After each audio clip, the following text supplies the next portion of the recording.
Welcome to All Nighter, everybody. I'm your host, David Drew. We have a really wonderful show planned for y'all tonight.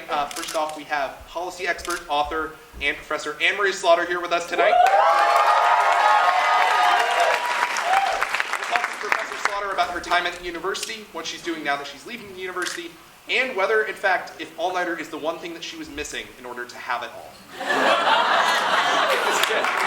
After that, we're pleased to welcome the Elder Council of the men's soccer team.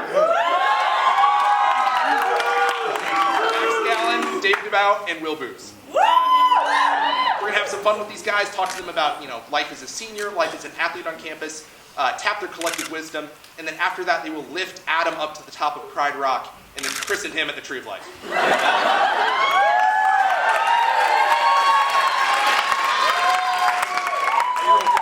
I just hope they let me explore the elephant's graveyard afterward. It'll be fun. I hear there's a lot of exciting things there. Nothing can go wrong. Big announcements on campus this week. Huge news. The Presidential Selection Committee has announced that Provost Christopher Eisgruber will be the next university president.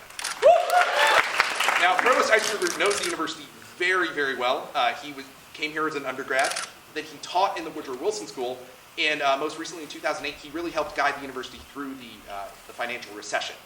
So, with this choice, the university has decided to boldly buck the public perception that we are a school obsessed with finance, public policy, and our own culture.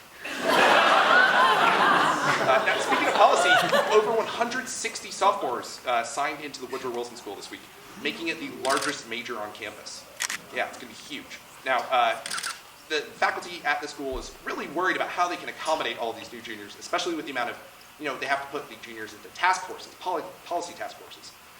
So in order to accommodate this in classic Woodrow Wilson School style, they have commissioned several task forces on task forces, which will then report to themselves about what should be done about future task forces. Do you think the task force on task forces will say there should be more task forces? Policy solution number one, more task forces. Now, correspondingly, the politics department has seen a drop compared to other years in the number of concentrators.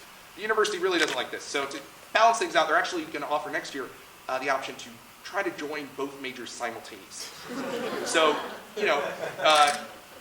sophomores will come in, they'll play some games, maybe have a few interviews, and then the older majors are going to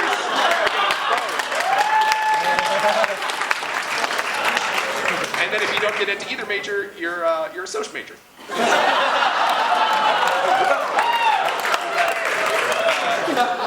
Evolutionary and ecological biology saw a big drop this week also, down from like 75 or so to like 40. Now some people are sad about this. I am not. Maybe this means the monkey lab will stop getting animal health violations. You guys laugh. I have seen Rise of the Planet of the Apes. Or Mighty Joe Young. It's messed up. It's messed up. This is much of my childhood was spent on this. Course selection for creative writing classes started this morning. Some students lined up as early as 4 a.m. Some may get earlier. Yeah. Now, and then next Sunday, students are going to wake up pretty early to pregame for lawn parties. This goes to show that the only two things that can get Princeton students out of bed, mimosas and Joyce Carol Oates. If you put mimosas with Joyce Carol Oates, it's going to get crazy. Coincidentally, those are the two things that can get me into bed.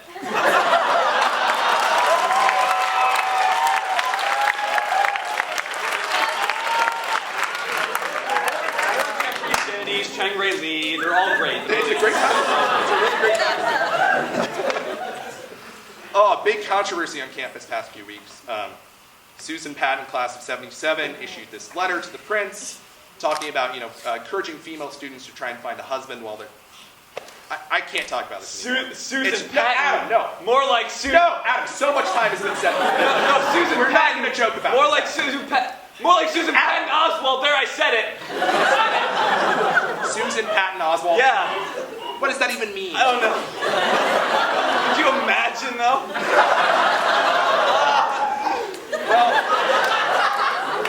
So So speaking of misogyny, a New Hampshire congressman has come under flack recently after it was discovered that he referred to all women in an email just as vaginas. So many people, very understandably, outraged at his sexism. High school grammar teachers, meanwhile, very pleased that synecdoches are back in the national capital.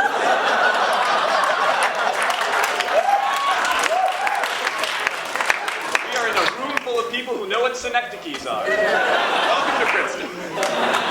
3 men were arrested in Saudi Arabia this week for being too attractive. They were attending a cultural festival, asked to leave the entire country because they were so attractive they would seduce the women there. Oh yeah, that happened to my uncle once. He was arrested for being too attractive. Well, not quite. He was arrested for burning down a Burger King that his stepdad owned.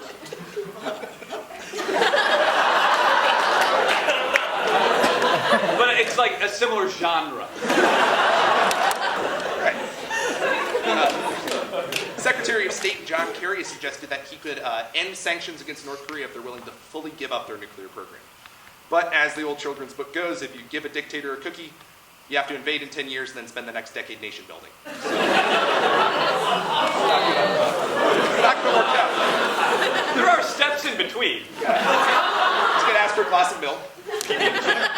Missile defense. A lot of things going on in the world of science, a lot of things. A group of physicists has proposed that the Higgs boson particle be renamed to include the name of 5 other scientists who helped discover the particle. Now, some people are worried about the new name. It's going to be confusing. I'm going to say, don't worry. If the name of the Higgs boson is what you're confused about, you have a lot more to discover about the Higgs boson. Like, Higgs boson, what are you doing?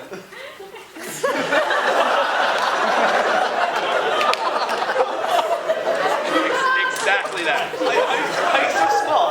Why? Genetic evidence has been found.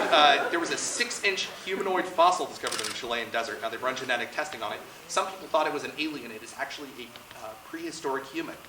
Yeah, thankfully, for people who still believe in aliens, you don't believe in science anyway, so keep on trucking. Just keep doing it. Finally, this week, it was announced that Edward Sharpe and the Magnetic Zeros will headline the launch.